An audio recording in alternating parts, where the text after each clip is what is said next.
రాహు కేతు దోషాలు పోవాలంటే కాలాష్టమి రోజు ఇలా చేయండి.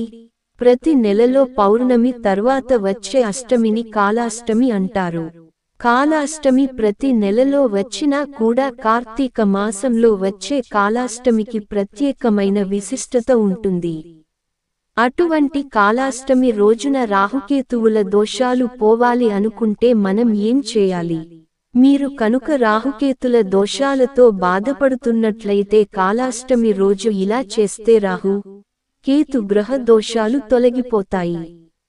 అయితే కాలాష్టమి రోజు ఎవరిని పూజించి ఏ పనులు చేస్తే రాహు, కేతు గ్రహ దోషాలు తొలగిపోతాయి అనే విషయానికి గురించి మనం ఈ వీడియోలో తెలుసుకుందాము. వీడియోలోకి వెళ్లే ముందు మాది ఒక విన్నపము. ఇప్పటివరకు మీరు గనక మా పురాణ రహస్యాలు ఛానల్ని సబ్స్క్రైబ్ చేయకపోయి ఉంటే వెంటనే మన పురాణ రహస్యాలు ఛానల్ని సబ్స్క్రైబ్ చేయవలసిందిగా కోరుచున్నాము. అలానే చాలా వీడియోస్ మన ఛానల్లో అప్లోడ్ చేయబడి ఉన్నాయి. మీకు వీలున్నప్పుడు ఆ వీడియోస్ ని కూడా చూడవలసిందిగా కోరుచున్నాము. కార్తీక మాసంలో పౌర్ణమి తరువాత వచ్చే అష్టమిని కాలాష్టమి అంటాము. ఈ అష్టమి ప్రతి నెలలోనూ వస్తూనే ఉంటుంది. కానీ కార్తీక మాసంలో వచ్చే కాలాష్టమికి ఒక విశిష్టత ఉంది. కార్తీక మాసంలో వచ్చే కాలాష్టమి రోజున కొన్ని పనులను చేస్తే రాహు, కేతు గ్రహ దోషాల నుంచి విముక్తి పొందవచ్చు. ఈ కాలాష్టమి రోజున కాలభైరవ స్వామిని పూజించాలి. కాలభైరవ స్వామికి రూపం ఉంటుంది. కొన్ని శివాలయాల్లో కాలభైరవుడి యొక్క విగ్రహాలను ప్రతిష్ఠించబడి ఉంటాయి.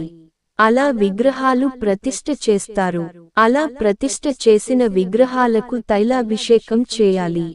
పరమేశ్వరుడి యొక్క స్వరూపమే కాలభైరవుడు. ఈ కాలాష్టమిని కాలభైరవాష్టమి అని కూడా అంటారు. ఈ అష్టమి రోజున కాలభైరవుడిని ఎక్కువగా పూజించడం చాలా ముఖ్యం. కాలభైరవుడు ఎక్కువగా సాయంత్రం సమయాలలో సంచరిస్తూ ఉంటాడు.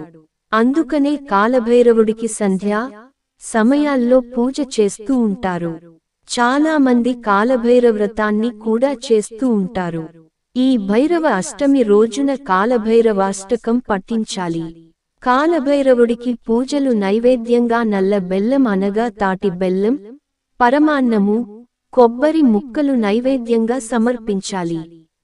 ఇలా నైవేద్యాన్ని సమర్పించినటువంటి వారికి రాహు మరియు కేతు దోషాలు ఏమైనా జాతకంలో ఉంటే తొలగిపోతాయి. కాలభైరవుడికి పూజ చేసిన అనంతరం నల్లని శునకాలు అనగా నల్లని కుక్కలకు ఆహారాన్ని సమర్పించాలి. అవి తమ మనస్ఫూర్తిగా ఆహారాన్ని స్వీకరించి కడుపు నిండా తిన్నట్లయితే మీకు ఉన్న రాహు, కేతు దోషాలు త్వరలోనే తొలగిపోతాయి. కాలభైరవ పూజ అనంతరం నల్లని శునకాలకు మినప్పొట్టుతో చేసిన గారెలు మరియు పెరుగు అన్నం వంటి ఆహారాలను పెట్టాలి. ఇలాంటి మరిన్ని వీడియోస్తో మరలా కలుసుకుందాం. అప్పటి వరకు ఓం శ్రీ కాలభైరవాయ నమో నమః.